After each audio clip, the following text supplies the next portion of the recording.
풍계리 핵실험장에 전망대를 설치하고 있는 걸로 보이는 북한이 오늘 선전 매체를 통해 핵실험장 폐기는 대단히 의의 있고 중대한 조치라고 언급했습니다. 북한이 아직도 우리 취재진의 명단을 접수하고 있지 않지만 핵실험장 폐기 작업은 예정대로 준비하고 있다는 분석입니다. 문재인 대통령과 트럼프 미국 대통령이 모레 정상회담을 앞두고 전화통화를 했습니다. 청와대는 양 정상이 최근 북한이 보이는 여러 반응들에 대해 의견을 교환했다고 밝혔는데 문 대통령은 내일 워싱턴으로 떠납니다. 대한의사협회가 문재인 케어를 저지하겠다며 오늘 오후 서울 도심에서 대규모 집회를 열었습니다. 집회에 참가한 의사들은 청와대까지 행진도 했습니다. 앞으로 병원 적자가 눈덩이처럼 불어나고 건보 재정이 파탄날 것이라는 등의 주장에 대해 짚어봤습니다. LG그룹 구본무 회장이 오늘 오전 향년 73세로 별세했습니다. 3세 경영인인 구 회장은 그룹을 전자와 화학 중심으로 재편해 내실을 다졌다는 평가를 받습니다. 앞으로 그룹 경영권은 구 회장의 아들인 구광모 LG전자 상무가 이어받을 전망입니다. 경기도 평택의 아파트에서 50대 여성이 갑자기 고층에서 떨어진 아령에 맞는 사고가 발생했습니다. 10층 이상 높이에서 떨어진 걸로 보이는데 어깨를 맞아 쇄골과 갈비뼈가 부러지는 중상을 입었습니다. JTBC 뉴스룸 지금 시작합니다.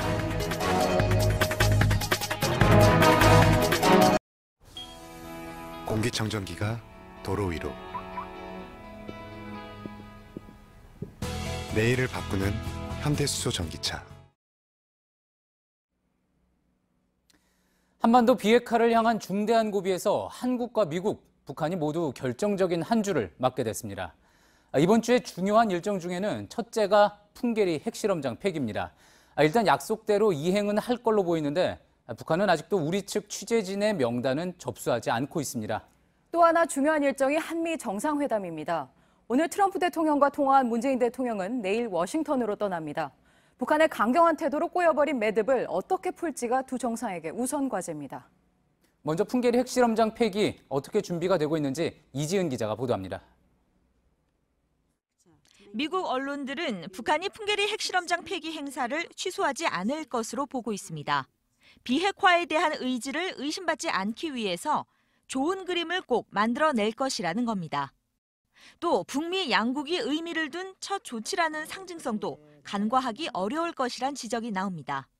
Good news for the American people and for the world. And so this is one step along the way. 북한이 우군으로 여기는 중국도 핵실험장 폐기를 기정사실화하고 있습니다.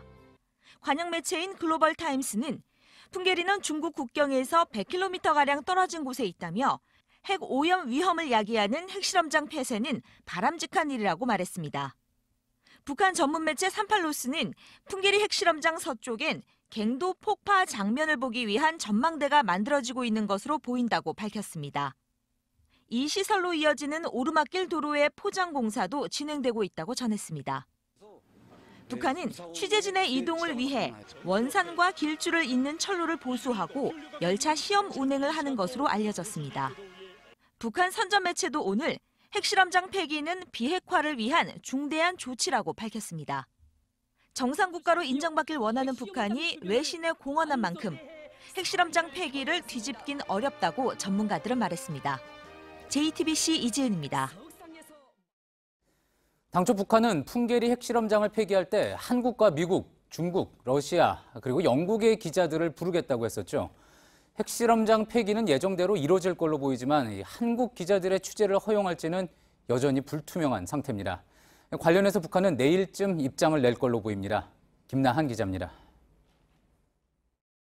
23일에서 25일 사이로 예정된 북한 풍계리 핵실험장 폐기 취재를 위해 방송사와 통신사 기자 8명으로 구성한 국내 취재진이 내일 중국 베이징으로 떠납니다. 우리 정부는 지난 18일 판문점 채널을 통해 기자단 명단을 북측에 보냈지만 북은 아직 통지문을 접수하지 않고 있습니다. 우리 취재진은 일단 베이징으로 가 북한의 입장을 기다리기로 했습니다. 통일부에선 월요일인 내일 오전까지는 우리 취재진 명단 등에 대한 북한의 답이 나올 것으로 보고 있습니다. 이르면 수요일에 핵실험장 폭파가 이뤄질 수도 있어 취재진이 늦어도 화요일까진 숙소가 있는 원산으로 이동해야 하기 때문입니다. 최근 북한은 한미 군사훈련이 판문점 선언 위반이라며 우리 정부를 비난해왔습니다. 때문에 북한이 한국 기자단에 대한 취재를 허용할지에 따라 냉랭해진 남북관계가 조기에 풀릴 수 있을지 가늠할 수 있을 것으로 보입니다. JTBC 김나은입니다. 북한이 이런 강경한 태도를 보이면서 모레 있을 한미 정상회담이 더 중요해졌습니다. 회담을 앞두고 문재인 대통령과 트럼프 미국 대통령은 오늘 오전에 전화통화를 했습니다. 트럼프 대통령은 최근 북한이 왜 이렇게 미국과 한국을 비난하는지 그 배경을 물어본 걸로 전해졌습니다. 이선아 기자입니다. 문재인 대통령과 트럼프 대통령이 오늘 오전 20분 동안 통화했습니다. 오늘 통화는 트럼프 대통령의 요청으로 이뤄졌습니다. 양 정상은 최근 북한이 보이고 있는 여러 가지 반응들에 대해 의견을 교환했습니다.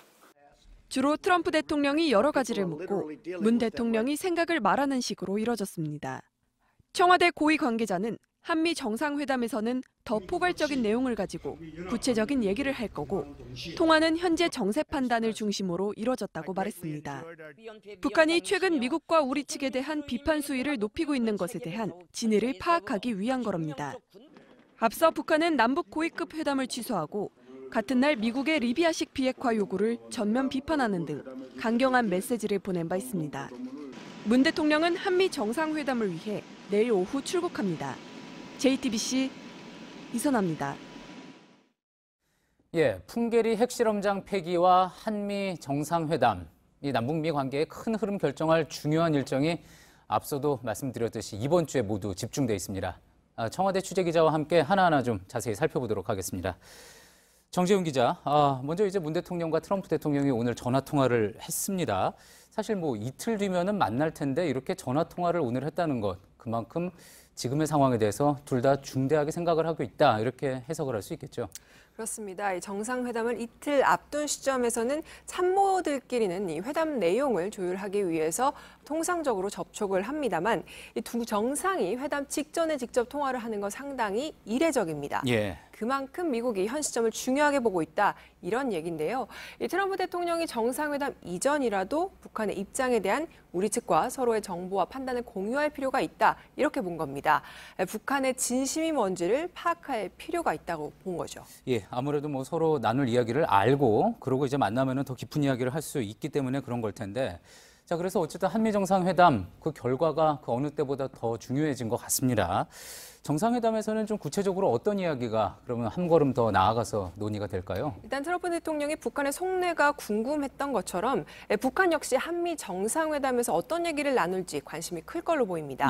최근에 존 볼턴 국가안보보좌관이 전혀 북미 간의 얘기가 오가지 않았던 리비아식 해법을 거론하면서 북한도 미국에 대한 의심이 커진 그런 상황입니다. 트럼프 대통령이 리비아식 해법을 적용 안 한다고 즉각 부인은 했지만요. 그래도 의심은 여전히 남아있는 상황인데요. 이 백악관이 말한 이른바 이 트럼프식 해법, 이게 뭔지, 그리고 체제 보장은 어떻게 약속할지가 바로 북한의 최대 관심사입니다. 한미 정상회담에서는 이런 얘기들이 오갈 걸로 보입니다. 자, 그렇다면은 한미 정상회담에서 어떤 이야기가 논의가 되고 어떻게 이제 두 정상 간의 생각이 또 맞아 떨어지느냐, 이에 따라서 앞으로 있을 이제 북미 정상회담의 결과에도 상당히 영향을 미칠 거다, 이렇게 생각을 해볼 수가 있겠네요. 그렇습니다. 이 정상회담에서 어떤 메시지가 나오냐, 이게 바로 키가 될 건데요. 이번 한 주가 중요한 고비가 될 걸로 보입니다. 일정을 한번 살펴보면요. 당장 내일 오후에 문재인 대통령이 미국으로 출국을 하게 됩니다. 그리고 예정대로라면 22일에는 풍계리 취재진이 원산에 도착을 하게 되고요. 23일에는 한미 정상회담과 더불어서 이날과 25일 사이에는 기상 상태에 따라 풍계리 핵실험장 폐기가 이루어질 예정입니다. 그렇군요.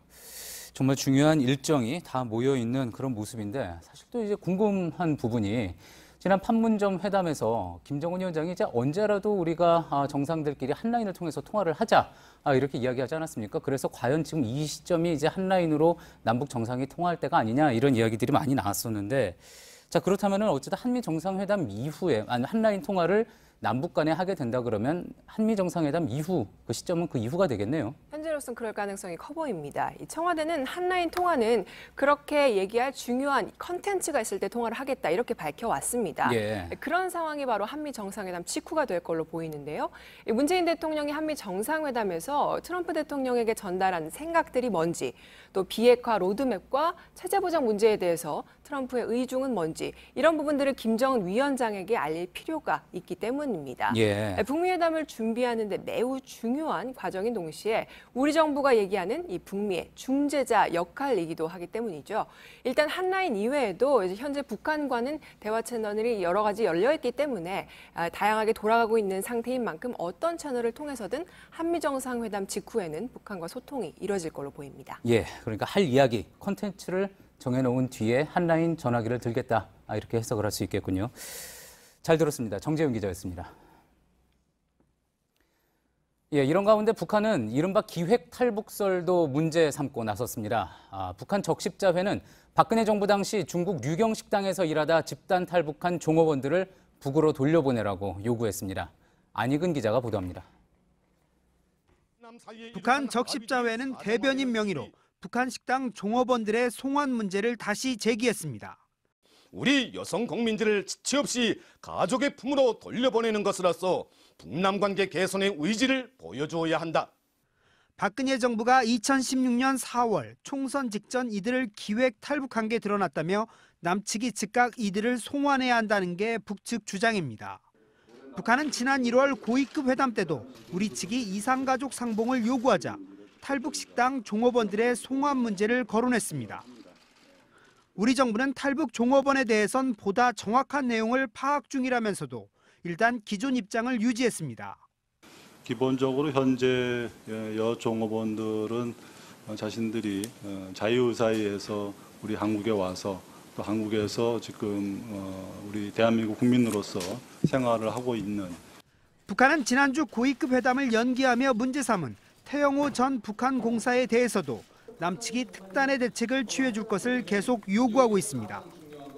JTBC 안의근입니다. 의사들이 또다시 거리로 나왔습니다. 오늘 서울 도심에서 대규모 집회를 열고 청와대까지 행진도 했습니다. 문재인 케어 때문에 병원도 건강보험도 파탄난다고 주장했습니다. 황예린 기자입니다. 광장에 모인 의사들은 문재인 케어를 실현 불가능한 포퓰리즘이라고 비난했습니다. 응축된 폭발 에너지, 분노 에너지가 어느 정도까지 갈 수 있는지 현 정권과 정부에 확실하게 보여주도록 하겠습니다. 벌써! 의사들이 거리로 나온 것은 지난해 12월 집회 이후 5개월 만입니다. 오늘 집회에 참석한 의사 수를 주최 측은 5만 명, 경찰은 1만 명 정도로 추산했습니다. 참가자들은 비급여가 전면 급여화되면 건강보험 재정이 파탄에 이를 것이라고 주장했습니다. 당장 보험료율을 대폭 높여야 하지만 이 역시 국민과 정치권이 동의하지 않을 것이라고 주장했습니다. 원가에도 못 미치는 진료 수가부터 조정하라고 요구했습니다. 이제 개원을 준비하고 있는 중인데요. 그러니까 이런 제도가 잘못이 돼 있기 때문에 그거를 고쳐야 한다고 생각을 해서 여기 나왔습니다. 의사들은 청와대 바로 앞까지 행진을 했습니다. 하지만 시민들의 반응은 의사들 생각과 꽤 달랐습니다. 시민 입장에서는 그걸 다 누리지 못하는 거라서 좀 불편하다 생각해요. 의협은 지난달 평일 집단 진료 거부를 계획했지만 이처럼 시민들의 호응이 예상에 미치지 못하자 취소한 바 있습니다. JTBC 황예린입니다. 이 문제를 취재해온 윤영탁 기자와 한 걸음 더 들어가 보겠습니다. 윤 기자, 의사들의 대규모 집회 벌써 두 번째인데요. 이례적인 일입니다. 이유가 뭔가요? 네, 한마디로 건강보험 보장성 강화 대책, 즉 문재인 케어를 실시하면 병원도 건강보험도 다 파탄이 난다며 반대하는 겁니다. 네. 병원에서 받은 진료의 상당 부분이 건강보험 적용 대상이지만 그렇지 않은 비급여 항목도 꽤 많습니다. 그동안 비급여 진료비는 각 병원에서 스스로 수가를 정해왔습니다. 지금 보시는 화면은 가상의 진료 항목을 예로 들어본 것인데요. 네. 이걸 건보 적용 대상으로 포함하면 일단 들쭉날쭉한 수가는 하나로 통일됩니다. 또 그동안 환자는 비급여 진료비 전체를 내야 했지만 앞으로는 통일된 수가의 30% 정도만 부담하니까 부담도 크게 줄게 됩니다. 네. 문제는 정부가 수가를 정할 때 현실과 달리 원가보다 훨씬 낮게 책정할 것이라는 게 의사들의 걱정입니다. 네, 그러니까 의사들이 받을 수가가 원가보다 더 낮아진다. 이게 실제로 맞는지 체크해봤죠? 네, 전체 항목은 아니고 올 4월부터 급여 항목에 포함된 상복부 초음파 검사를 알아봤습니다. 복지부와 의협의 협상이 결렬된 단초가 된 항목이기도 합니다. 그동안 의원급에선 평균 6만 1,000원, 병원급은 8만 4천 원을 받았고 그 윗급에선 최대 평균 15만 9천 원까지 받아왔습니다. 네. 복지부에선 일반 초음파 검사 수가를 약 9만 5천 원으로 정했는데요. 따라서 동네 병원은 기존보다 오히려 더 많이 받게 되는 상황이 발생한 겁니다. 네, 검사 수가를 더 많이 받게 될 이런 병원들이 대부분인데 왜 반대를 하는 건가요? 먼저 진료비를 청구하는 절차부터 알아봐야 합니다. 네. 진료 후 환자가 수가의 30% 정도를 내고 나면 나머지를 병원에서 더해서 건강보험 심사평가원에 청구를 하게 됩니다. 그런데 심평원이 이런저런 이유를 들면서 청구한 돈을 다 주지 않아서 병원이 손실을 떠안게 된다고 의사들은 주장하는 겁니다. 네. 실제 과잉 진료라는 이유로 삭감당하는 경우도 많이 있습니다. 네, 또 검사나 진료 횟수가 제한이 돼서 환자들이 제대로 진료를 못 받을 거다. 의사들은 이런 주장도 하거든요. 이건 어떻게 봐야 되나요? 말씀드린 대로 심평원에서 청구된 진료비를 심사할 때 과잉 진료나 규정 위반 진료에 대해서는 삭감을 하게 됩니다. 네. 아까 예로 든 초음파의 경우 검사 횟수를 제한하거나 특정한 증상으로 검사를 대상을 한정하고 또 이걸 위반하면 돈을 안 주는 겁니다. 의사 입장에서는 진료를 위해 꼭 필요한데 심평원이 경직된 잣대를 적용하면 손실을 떠안는다는 것이죠. 다만 실제 진료 현장에서 꼭 필요치 않은데 검사나 처방을 하는 경우도 없지 않기 때문에 어느 쪽이 전적으로 맞다고 단정할 수는 없습니다. 네, 건강보험의 재정 문제도 계속 지적이 되더라고요. 문재인 케어가 정말 부담을 주나요? 문재인 케어가 작년부터 시작됐는데요. 네. 몇 달 해보지도 않은 상태에서 건보 흑자가 전년 대비 70% 이상 줄었습니다. 현재 21조 원대인 누적 적립금도 줄 수밖에 없는데요. 네. 정부는 지난해 담배 판매 감소에 따른 부담금 축소 등 일회성 요인이 많아서 별 문제는 아니라고 주장합니다. 하지만 국회 예상정책처는 당장 올해부터 건보 수지 적자가 되고 2025년 이후면 기금이 고갈될 것으로 전망하고 있습니다. 네. 이게 그나마 연평균 보험료가 3.2%씩 오를 때의 이야기인데 정부는 지난해 보험료를 2%밖에 올리지 않았습니다. 재정이 더 악화될 것이란 걱정이 나올 수밖에 없는 대목입니다. 네, 문재인 케어에 대한 논란 윤영탁 기자와 함께했습니다.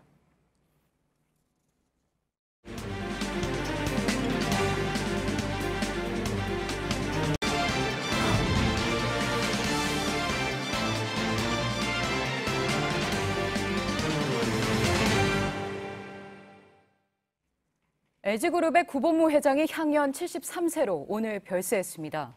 구 회장은 재임하는 동안 그룹을 전자와 화학 중심으로 재편해 성장시켰다는 평가를 받습니다. 경영권은 구 회장의 아들 구광모 LG전자 상무가 이어받게 됩니다. 전다빈 기자입니다.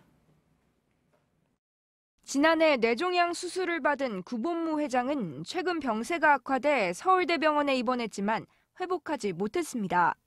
장례는 고인과 유족의 뜻에 따라 비공개 가족장으로 치르기로 했습니다. 그럼에도 정재계의 조문이 이어졌는데 첫 외부 조문객은 이재용 삼성전자 부회장이었습니다. 구본무 회장은 구인의 LG그룹 창업주의 손자이자 구자경 LG 명예회장의 장남으로 1995년 3대 회장으로 취임했습니다. 재임 기간 LIG그룹, GS그룹 등 4개 계열이 분리해 나갔지만 LG전자를 중심으로 LG화학, LG디스플레이 등으로 그룹을 재편해 20여 년 만에 매출을 5배 이상 늘렸습니다. LG그룹의 경영권은 구 회장의 아들인 구광모 LG전자 상무가 이어받을 것으로 보입니다. 올해 40살인 구 상무는 다음 달 29일 열리는 지주사 LG의 임시 주주총회에서 등기이사로 선임될 예정입니다. 3대 주주인 구 상무가 구 회장의 지분을 물려받아 최대 주주로 올라설 가능성이 큽니다. 상속세는 최대 9천억 원가량으로 추정됩니다. 이로써 삼성, 현대차, LG 등 5대 재벌그룹이 모두 차기 총수가 실질적으로 경영하는 세대교체 수순에 들어갔습니다. JTBC 전다빈입니다. 경기도 평택의 한 아파트에서 아령 2개가 갑자기 아래로 떨어졌습니다. 50대 여성이 차에서 내리다가 아령에 맞고 크게 다쳤습니다. 경찰은 10층 이상에서 떨어진 걸로 보고 용의자를 추적하고 있습니다. 박준우 기자입니다. 분홍색 아령 2개가 아파트 화단에 떨어져 있습니다. 어제 낮 12시 50분쯤 경기도 평택시의 고층 아파트에서 아령이 땅으로 떨어졌습니다. 아령이 여기서 맞고서 별로 떨어졌나 봐요. 여기 게 아령이 있었어요. 여기 게. 그러니까 여기서 문 열다가 맞고서 이리로 굴렀는지. 차에서 막 내린 50대 여성 최모 씨는 아령의 오른쪽 어깨를 맞고 그 자리에서 쓰러졌습니다. 보도변에 누워 계셨어요. 그리고 고통을 많이 호소하고 계셨고 갑자기 뭐가 떨어져서 전기로 감전된 줄 알았다고 그런 말을 하셨습니다. 최 씨가 이곳에 도착하기 전에 이미 또 다른 아령이 하나 떨어져 있었는데요. 그 낙하 흔적을 한번 살펴보겠습니다. 이렇게 보도블럭이 심하게 패여 있고 금이가 있습니다. 당시 충격을 그대로 보여줍니다. 경찰은 아령이 10층 이상 높이에서 떨어진 것으로 추정하고 있습니다. 이 같은 높이에서 1.5kg짜리 아령이 떨어졌을 때 충격은 370kg짜리 물체에 맞는 것과 비슷한 수준입니다. 최 씨는 쇄골과 갈비뼈 등이 부러지는 중상을 입고 수술을 받기 위해 대기 중입니다. 경찰은 주변 차량의 블랙박스와 목격자 진술을 토대로 용의자를 쫓고 있습니다. JTBC 박준우입니다. 모델 아르바이트를 하다 성추행을 당했다고 폭로한 양혜원 씨 사건을 경찰이 수사하고 있습니다. 경찰은 피해 장소로 지목된 스튜디오를 압수수색하고 가해자 2명을 출국 금지했습니다. 다른 스튜디오에서도 비슷한 일이 있었다는 추가 폭로도 나왔습니다. 이한계 기자입니다. 커플의 일상을 다룬 유튜브 채널을 운영하는 양예원 씨는 3년 전 아르바이트로 모델 일을 하러 갔다가 성폭력을 당했다며 최근 경찰에 고소장을 냈습니다. 포즈를 잡아주겠다면서 다가와서 여러 사람이 번갈아가며 제 X과 제 X를 만졌습니다. 경찰은 오늘 오전 양 씨가 피해 장소로 지목한 서울의 한 스튜디오를 압수수색했습니다. 압수수색 대상엔 가해자로 지목된 스튜디오 실장 A 씨와 당시 사진 촬영 동호인들을 데려온 모집책 B 씨의 집과 차량도 포함됐습니다. 경찰은 2사람의 출국을 금지하고 추가 피해자 2명의 진술도 확보했습니다. 또 경찰은 당시 촬영된 양 씨의 사진이 유출된 경로도 추적하고 있습니다.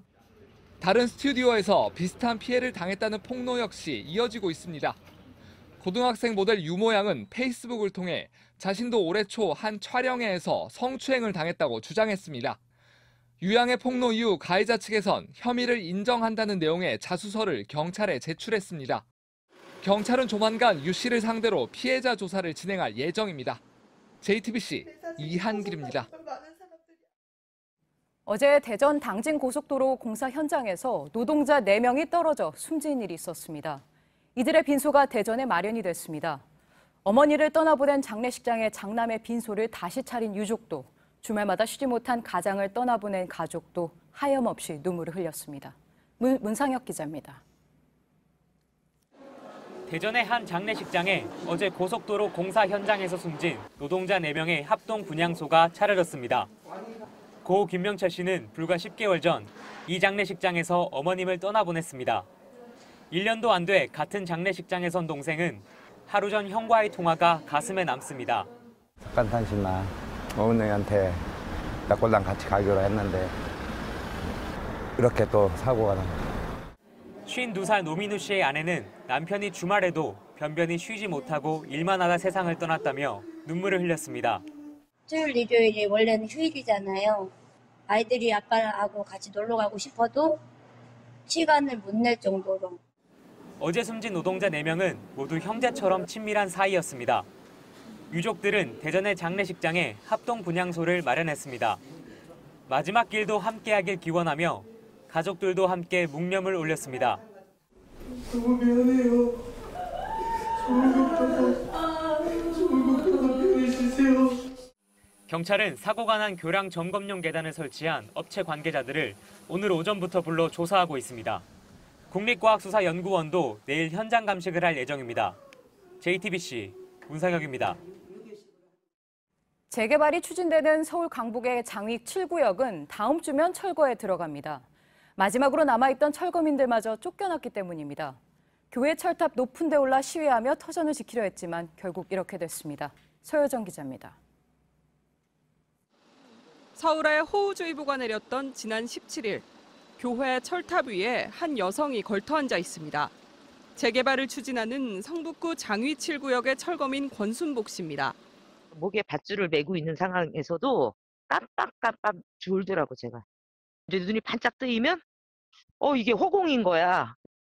주변에선 재개발 조합 측이 고용한 용역들이 서성거립니다. 이 때문에 쉽사리 땅에 발을 붙일 수가 없습니다.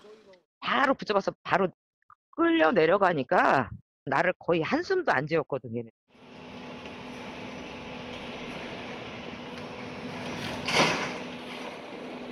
강제적인 재개발에 반대해오던 권 씨는 고공농성까지 불사하며 싸웠지만 결국 남은 철거민들이 추가로 내쫓기면서 땅으로 내려왔습니다. 이로써 구역에 남아있던 철거민들은 모두 사라졌습니다. 어떤 분이 저한테 그런 말씀을 묻더라고요. 앞으로 계획이 뭐냐. 저한테는 향후에 계획을 세울 여력도 계획을 세울 아무것도 없는데. JTBC 서유정입니다.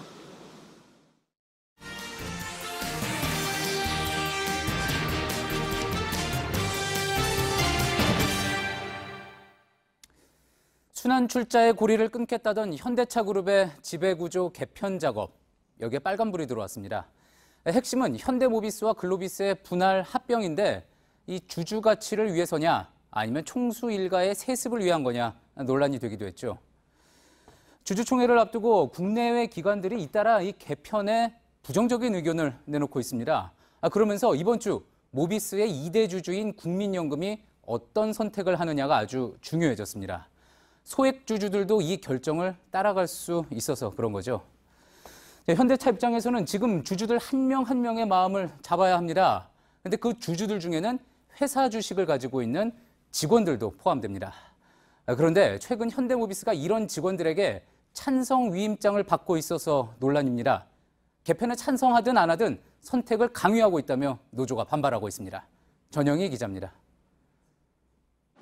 현대모비스가 최근 직원들에게 나눠준 주주 권리 행사 위임장입니다.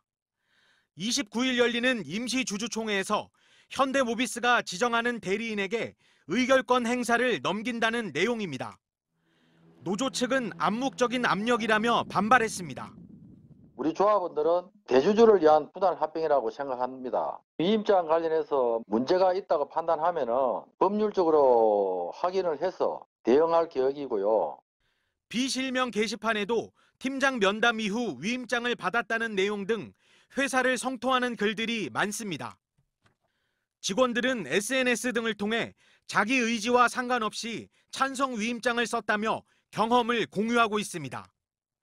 문제는 일단 찬성 위임장을 쓸 경우 나중에 권리 행사에 제약을 받는다는 점입니다. 주가가 떨어지더라도 회사에게 정당한 가격으로 주식을 사달라고 요청할 수 있는 주식 매수 청구권을 행사할 수 없기 때문입니다. 분할 합병안 발표 당시 26만 1,500원이던 현대모비스 주가는 현재 23만 원대로 떨어졌습니다. 이번 주 주요 주주인 국민연금이 어떤 입장을 취하느냐에 따라 주가는 또 한 번 요동칠 수 있습니다. 직장 상사가 부하 직원에게 주주권을 위임하라고 하면 안 할 사람이 어디 있겠습니까? 업무상 위력 관계를 이용해 자유로운 주주권 행사를 가로막는 행위라고 생각합니다. 현대모비스는 직원들에게 적법한 절차에 따라서 찬성 위임장을 권유했을 뿐 강압은 없었다고 해명했습니다. JTBC 전영입니다. 한 번이라도 주가 조작에 가담했거나 증권 관련 범죄를 저지르면 영원히 주식시장에서 퇴출시키는 방안이 추진됩니다. 증권사나 자문사를 차리지 못하게 되는 것은 물론 이런 회사에 취업도 안 됩니다. 자기 이름의 증권 계좌도 가질 수 없게 됩니다. 이태경 기자입니다. 청담동 주식부자로 유명세를 탄 이희진 씨는 얼마 전 1심에서 징역 5년과 벌금 200억 원을 선고받았습니다. 자신의 자문사가 싼 값에 사놓은 비상장 주식을 자문사 회원들에게 비싼 값에 팔아 100억 원이 넘는 시세 차익을 챙긴 혐의입니다. 금융당국은 이처럼 투자자를 속이거나 허위 정보로 주가를 띄워 부당이득을 챙긴 주가 조작 사범을 주식시장에서 영구 퇴출하는 방안을 추진하기로 했습니다. 사법기관에서 시세 조종이나 미공개 정보 이용 등의 증권 범죄로 처벌을 받은 이들은 기존 증권 계좌가 폐쇄되는 것은 물론 새로 계좌를 열 수도 없습니다. 이와 함께 증권사, 투자자문사 등 증권 관련 회사를 창업하거나 해당 회사에 취업하는 것도 금지됩니다. 해외에서는 호주나 캐나다 일부 주를 비롯해 여러 나라가 이미 영구 퇴출 정책을 시행하고 있습니다. 금융당국이 이 같은 강수를 꺼낸 건 이미 처벌을 받은 작전 세력이 다시 돌아와 시장을 교란하는 경우가 많다는 판단 때문입니다. 최근 7년간 금융당국에 적발된 불공정 거래 사건의 재범률은 16%입니다. 영구 퇴출 정책이 갈수록 교묘해지는 주식시장의 불공정 거래를 막는 데 효과를 낼 수 있을지 주목됩니다. JTBC 이태경입니다. 아무도 없는 바다에 폐기름을 몰래 버리고 가는 선박들이 있습니다. 못 잡을 것 같지만 잡을 수 있습니다. 사람처럼 기름에도 지문이 있어서 추적이 가능합니다. 구석찬 기자입니다. 바다에 기름을 몰래 버린 선박들은 해경과 숨바꼭질을 합니다. 부산 바깥쪽으로 배를 감추어 놓고 증거를 대라고 얘기를 하죠. 단서는 현장에 떠 있는 기름뿐입니다. 그런데 이게 결정적 증거가 됩니다. 기름에도 사람처럼 지문이 있기 때문입니다. 똑같은 기름을 넣어도 배 안에 남아있는 연료와 섞인 뒤 연소 과정을 거치면 선박마다 성분이 각기다른 기름이 되는 겁니다. 기름을 320도로 달구고 전자 충격을 줍니다. 연결된 모니터에는 성분 분석 그래프가 나타납니다. 비슷한 시간대 바다를 오간 용의 선박에서 가져온 것과 맞대봅니다. 하나하나에 없던 패턴들도 유사하고 윤활유 부분도 패턴이 유사합니다. 지난달 3차례에 걸쳐 7,000리터가 넘는 폐기름을 부산 앞바다에 버린 러시아 어선도 이 방법으로 15일 만에 찾아냈습니다. 탄소뿐 아니라 황화물 성분도 분석이 가능해지면서 기름 유출 뺑소니 검거율은 80%까지 높아졌습니다. 해경은 단속 효율성을 높이기 위해 이동형 자동 감식 장비를 개발하고 선박 기름 정보를 빅데이터화하는 작업을 하고 있습니다. JTBC 구석찬입니다. 오늘 오전 경기도 고양시 대화역 부근을 지나던 58번 마을버스 뒷부분에서 갑자기 불이 났습니다. 불은 7분 만에 꺼졌고 승객 20여 명은 바로 대피해 인명피해는 없었습니다. 경찰은 엔진 부근에서 불이 시작된 걸로 보고 화재 원인을 조사하고 있습니다. 오는 8월부터 일과 시간 이후에 휴대전화를 쓸 수 있는 군부대가 확대되고 평일에 일과가 끝나고 외출을 허용하는 방안도 일부 부대에서 시범 운영됩니다. 국방부는 지난달부터 4개 부대에서 일과 시간 이후 휴대전화 사용을 시범 실시했는데 이르면 내년에 전면 시행할 예정입니다. 치킨 프랜차이즈 업계 2위인 BHC가 가맹점주에게 점포 환경 개선비를 부당하게 떠넘겼다가 공정위로부터 과징금 1억 4,800만 원을 부과받았습니다. BHC는 가맹점주 27명에게 간판 교체와 인테리어 등을 요구한 뒤 본사 부담금의 일부만 내고 나머지는 가맹점주에게 떠넘겼습니다. 제71회 칸 영화제 최고상인 황금 종려상이 일본 고레에다 히로카츠 감독의 만비키 가족에게 돌아갔습니다. 호평받았던 이창동 감독의 버닝은 본상 수상엔 실패했지만 국제영화 비평가 연맹상을 받으며 작품성을 인정받았습니다.